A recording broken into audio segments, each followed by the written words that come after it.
আজকের এই দারুণ স্পেশাল বিশ্লেষণে আপনাদের সবাইকে স্বাগত জানাচ্ছি। আজ আমরা কথা বলবো কৃষিভিত্তিক ব্যবসার এমন একটা দিক নিয়ে যার সম্ভাবনা আসলে প্রচুর, আর তা হলো পোলট্রি ফার্মিং। ঠিক কিভাবে সঠিক নিয়ম মেনে একটা খামার দাঁড় করিয়ে সফল হওয়া যায়, আজ আমরা তার একটা একেবারে কমপ্লিট আর প্র্যাকটিক্যাল ব্লুপ্রিন্ট ধাপে ধাপে ভেঙে দেখব। তো চলুন শুরু করা যাক। মাসে 1 লাখ টাকা, ভাবুন তো।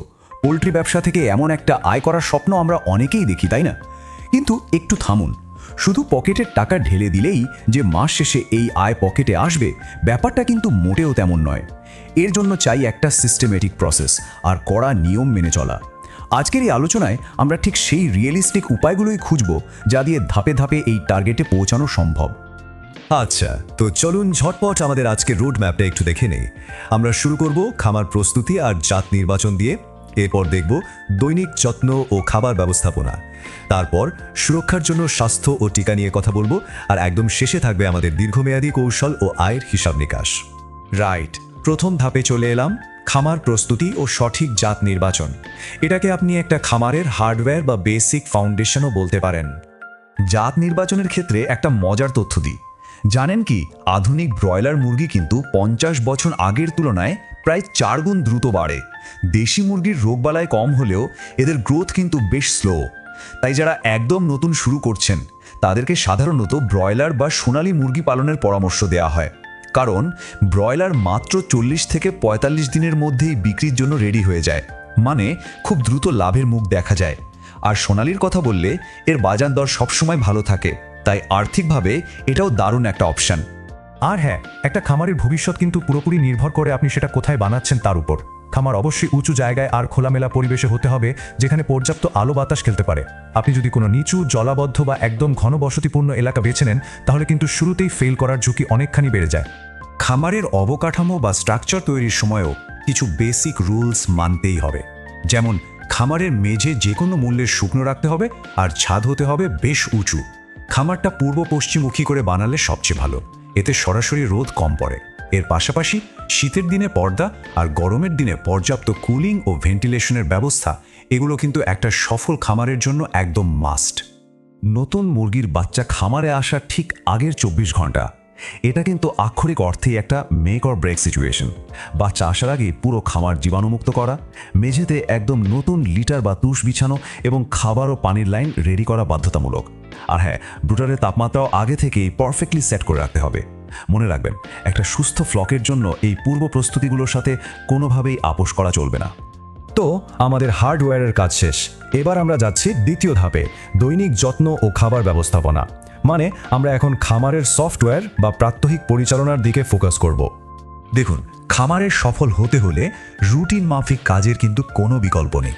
সকালে সঠিক খাবার ও পানি দেওয়া, দুপুরে তাপমাত্রা আর মুরগির ওজন মাপা, আর রাতে সবকিছু ডাবল চেক করা, এই রুটিনটা একদম কড়াকড়িভাবে মেনে চলতে হবে।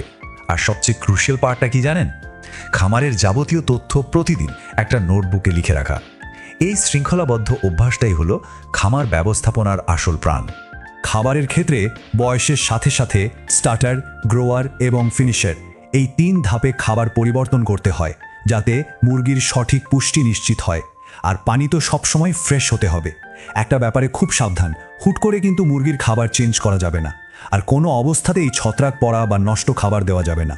এটা মুরগির জন্য রীতিমতো বিষ, যা পুরো খামারে বড়সড় বিপর্যয় ডেকে আনতে পারে। এবার আসছি 3 নম্বর ধাপে, স্বাস্থ্য, টিকা এবং রোগ প্রতিরোধ। খাবার আর বাসস্থানের পর এটা হলো খামারের অ্যান্টিভাইরাস সিস্টেম। খামারকে সুরক্ষিত রাখতে টিকার এই সিকোয়েন্সটা মেনটেন করা ভীষণ জরুরি। এটা বলতে পারেন একটা অদৃশ্য পর্ব। হ্যাচারি থেকে শুরু করে খামারের বিভিন্ন বয়সে নিয়ম মেনে টিকা দিতে হয়। তবে হ্যাঁ, একটা কথা বলে রাখি, আপনাদের এলাকার রোগ পরিস্থিতি আর ভেটেরিনারি ডাক্তারের পরামর্শ অনুযায়ী কিন্তু এই রুটিনে কিছুটা চেঞ্জ আনা লাগতে পারে। সঠিক সময়ে রোগ ধরতে পারাটা কিন্তু একটা স্কিল। ধরুন, রানীক্ষেত হলে দেখবেন মুরগির ঘাড় বেঁকে যাচ্ছে, আবার গাম্বরোতে মুরগি দুর্বল হয়ে পড়ে আর সাদা পাতলা পায়খানা করে। সিআরডি হলে মুরগির কাশি বা নাক দিয়ে পানি ঝরতে দেখা যায়। এখানে সবচেয়ে জরুরি পয়েন্ট হলো, লক্ষণ দেখা মাত্রই নিজে নিজে ডাক্তারি করে কোনো অ্যান্টিবায়োটিক দেওয়া যাবে না। সাথে সাথে একজন প্রফেশনাল ভেটের পরামর্শ নিতে হবে। রোগ প্রতিরোধের ব্যাপারটা আসলে একটা অ্যাক্টিভ শিল্ড হিসেবে কাজ করে। শুধু ওষুধ দিলেই তো হবে না, ইঁদুর বা বন্য পাখির মতো বাইরের জীবাণুবাহক প্রাণী যাতে খামারে ঢুকতে না পারে সেজন্য কঠোর বায়োসিকিউরিটি নিশ্চিত করতে হবে। আর কোনো মুরগি অসুস্থ হলে তাকে সাথে সাথে আলাদা করে ফেলাটা মৃত্যুহার কমানোর অন্যতম প্রধান শর্ত। আমরা চলে এসেছি একদম শেষ ধাপে, ব্যবসায়িক কৌশল ও আয়। প্রাত্যহিক কাজ তো হলো, এবার চলুন আমরা খামারের ইকোনমিক্স বা হিসাব নিকাশটা একটু বুঝে নিই। দেখুন, একটা ব্যাপার পরিষ্কার করে বলি, পোলট্রিতে গ্যারেন্টেড ইনকাম বা ম্যাজিক বলে কিছু নেই। লাভটা মূলত নির্ভর করে কিছু নির্দিষ্ট ভ্যারিয়েবলের উপর, যেমন মুরগির সংখ্যা, খাবারের দাম, বাচ্চার দাম, মৃত্যুহার আর অবশ্যই বর্তমান বাজার দর। এগুলোর ওঠানামার ওপর ভিত্তি করেই কিন্তু আপনার লাভ ক্ষতি ঠিক হয়। শুধু টাকা ঢাললেই মুনাফা আসবে না যদি না ম্যানেজমেন্টটা এফিশিয়েন্ট হয়। তাহলে ওই যে 1 লাখ টাকার স্বপ্ন, সেখানে পৌঁছানোর রাস্তাটা কি? রাস্তাটা হলো ছোট পরিসরে শুরু করা। শুরুতেই অনেক টাকা ইনভেস্ট না করে প্রতিটি ব্যাচের পাই টু পাই হিসাব রাখুন। লাভের টাকাটা আবার খামারেই রিইনভেস্ট করুন। এই ধীরে ধীরে এগিয়ে যাওয়া আর মৃত্যুহার কমানোর উপর ফোকাস করাই হলো এই ব্যবসায় আসল সম্পদ গড়ে তোলার চাবিকাঠি। তো আজকের এই পুরো ব্লুপ্রিন্টটা দেখার পর আপনাদের কাছে একটা প্রশ্ন রেখে যাই।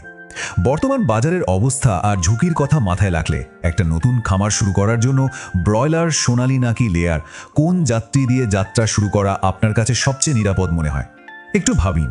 সঠিক জ্ঞান আর প্ল্যানিং থাকলে এই উত্তরটাই হতে পারে আপনার সফলতার প্রথম ধাপ। আজকের আলোচনা আমরা এখানেই শেষ করছি। ভালো থাকবেন সবাই।